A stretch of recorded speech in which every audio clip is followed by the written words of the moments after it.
अगर किसी भी एग्जाम में मुझे 100% मार्क्स चाहिए, 12th बोर्ड एग्जाम में अगर मुझे 100% मार्क्स चाहिए, तो सबसे पहला काम ये है, मुझे ये मालूम होना चाहिए कि मान लो मैथमेटिक्स में 100% मार्क्स में चाहता हूँ, तो मुझे ये मालूम होना चाहिए, क्लियर कट आइडिया होना चाहिए किस पोर्शन का कितना वेटेज है, आ, किस पर कितना फोकस करना है, कितना ध्यान देना है, जिससे उससे रिलेटेड जो मार्क्स हैं वो आप ऑब्टेन कर सकें।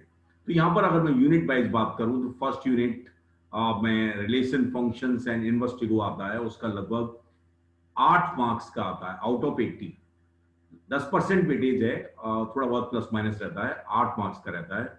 एलजेब्रा में मैट्रिसेस एंड डिटरमिनेंट रहते हैं यूनिट 2 में, और इसके 10% वेटेज है।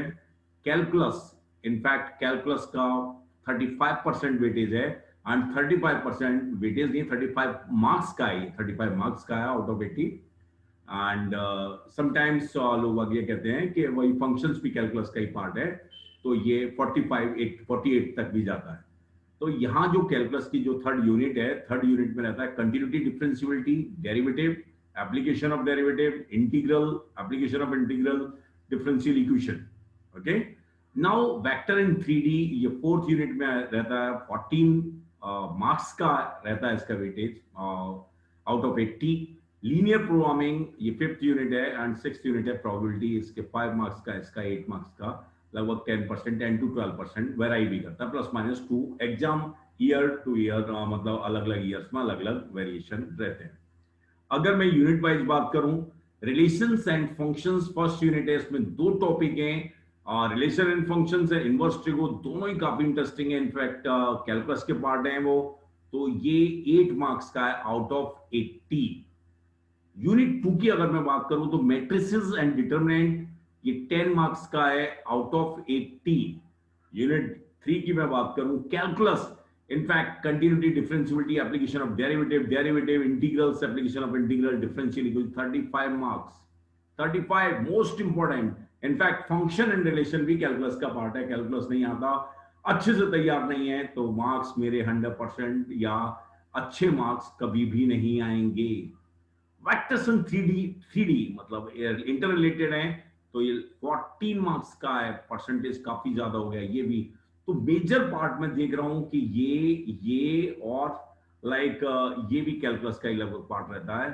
तो calculus, matrices, determinant and like 3D geometry, vectors, तो आपको क्लियर कट सा ये पूरा तैयार करना पड़ेगा, अच्छे से तैयार करना पड़ेगा, हर यूनिट पे फोकस करना पड़ेगा, हर चैप्टर पर फोकस करना पड़ेगा, हर कंसेप्ट पर फोकस करना पड़ेगा।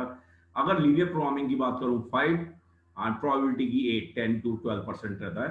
तो ध्यान से समझिए, मार्क्स अगर ऑब्टेन करने हैं, यूनिट यूनिट से आप जाइए चैप्टर, चैप्टर में हर कंसेप्ट, जो कंसेप्ट पर फोकस करना है, अच्छे से तैयार करना है, और उतना तैयार करना है कि वो मार्क्स में कन्वर्ट हो पाए।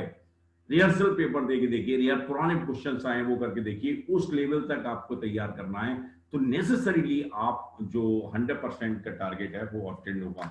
100% का टारगेट ऑब्टेन करने के लिए आपको करना क्या है, अगर मैं फर्स्ट चैप्टर है रिलेशन एंड फंक्शंस, तो जो सिलेबस है, जो कंसेप्ट्स हैं, उसको पहले ढंग से क्लियर करिए। कंसेप्ट्स में दिक्कत आती है, उनको क्लियरिफाई करिए, उनको रेक्टिफाई करिए, और एग्जाम में किस तरह की प्रॉब्लम्स आती हैं उनको सॉल्विंग में थोड़ा सा एक्सपर्ट बनिए, और उन फ्रीक्वेंटली सॉल्व करिए, दोबारा करिए। In fact concepts and individual questions or units, जिन पर मुझे फोकस करना है, जिन पे मैं फोकस करूंगा सबसे एलिमेंट्री लेवल पे, तो फाइनली सभी चैप्टर तैयार होंगे, और फाइनली बिग यूनिट तैयार होंगे, और 12th जेई में सिलेबस तैयार होगा, और वो तैयारी आपके मार्क्स में कन्वर्ट होगी। ओके, तो take each question and concept of each chapter seriously है, प्रिपेयर, ढंग से प्रिपेयर करिए, और मार्क्स 100% मार्क्स की तरफ एक स्ट्रॉन्ग स्टेप रखिए। ओके,